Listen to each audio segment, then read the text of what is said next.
चलिए आज बहुत ही एक मजाकिया और सुंदर नाच का गीत लेके आई हूँ। आप लोग मेरे गाने को लास्ट तक सुनिए, चैनल को लाइक और सब्सक्राइब करिए।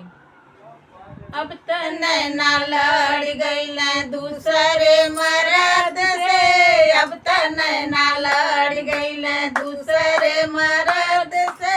सोने की थाली में जेवना बनवली, सोने की थाली में जेवना बनवली। जेवे के हो जेवला तू अपने गरज से, अब नैना लड़ गईल दूसरे मर्द से, अब नैना लड़ गईल दूसरे मर्द से। सोने सुराई गंगा जल पानी, सोने सुराई गंगा जल पानी।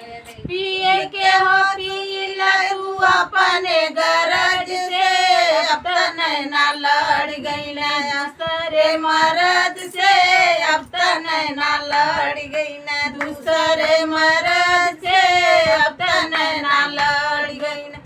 लवंग इलाची कबीरवा लगवली, लवंग इलाची कबीरवा लगवली। कुचे के हो कुछ न तू अपने गरज से, अब नैना लड़ गईल दूसरे मर्द से, अब नैना लड़ गईल दूसरे मर्द से, अब नैना लड़ गईल। फूल हजारी कसे जिया लगवली, फूल हजारी कसे जिया लगवली। सोवे के हो सोया तू अपने